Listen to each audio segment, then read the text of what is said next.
आजचं काम हे एकदम मुश्किल होतं, पण प्रयत्न केल्याशिवाय किती मुश्किल असल्यावर ते पूर्ण सिंपल वाटते. मित्रांनो, हा ब्लॉग लास्टपर्यंत पहा. मी आणि माझे मित्र निघतो गाडी घेऊन, तर प्रणेदा म्हणते आपल्याच गाडीमध्ये चाल म्हणते. प्रणेदाच्या गाडीवरती बसले होते एक दोघं जण. मग पोचतो आम्ही विहिरीपाशी. पाहिलं तर कोणी नव्हतं, पण एक जण फवारी करत होतं.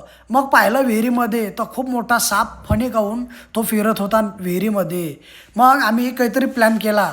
तेवढ्यात प्रणेदा म्हणते पहिले आपण बकेटनं ट्राय करू म्हणते, नंतर आपण दुसरा प्लॅन पाहू म्हणते. मग प्रणेदानं आणली बकेट आणि तो टाकते विहिरीमध्ये बकेट टाकल्यावर साप तर इकडलं तिकडं फिरायला लागला. प्रणेदाचा मला वाटलं हा मिशन जाते फेल. मग सापाला लागला भेव आणि साप तिथच्या तिथं चक्र्या मारायला लागला. मग दुसरा प्लॅन संकेतदानं सांगितला, आणला मग काट्याचा झोडपं प्रणेदानं, आणि काट्याचं झोडपं संकेतदा बांधायला लागते. मग मला वाटलं ह्या प्लॅन तर एकदम जमणार आहे, पण काही मिनिटानं पहा हा बी प्लॅन फेल जाणार आहे. साप तर बसला होता काठीवर आणि मग थोडं हळूहळू संकेतदा ओढायला लागला. नंतर काय झालं, सापाला लागला भेव आणि साप काट्यातूनही निघून गेला. हा बी गेला आमचा मिशन फेल. मग दुसरा प्लॅन आपल्या रोशनदानं सांगितला. रोशनदा म्हणे काटे झाले रुतन म्हणे, तर काटे नाही टाकू म्हणे, आपण दुसरं काहीतरी आणू म्हणे. नंतर रोशनदा लागले झाडाचा फांदा तोडाले, तर तो मिशन एकदम सक्सेसफुल भरणार होता. तेवढ्यातच काय झालं, रोशनदानं बांधून गिंधून दिल्यावर संकेतदानं टाकलं ते विहिरीत आणि साप इकडे तिकडे फिरायला लागला.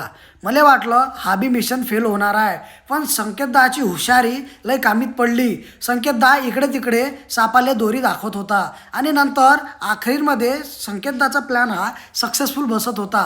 तेवढ्यात मग हा बी फेल गेला आणि साप पडला खाली. संकेतदानं खूप प्रयत्न केल्यावरती बसते साप खांदीवर आणि संकेतदा हळूहळू ओढायला लागला. ओढल्यावर साप आला वरतं. संकेतदाचे हे प्रयत्न एकदम यशस्वी ठरले. संकेतदानं ठेवलं ते विहिरीच्या खिराडीवर आणि सापाला तिथंच लटकून दिलं. संकेतदानं दोरी पकडली आणि हळूहळू दुसऱ्या साईडनं नेली.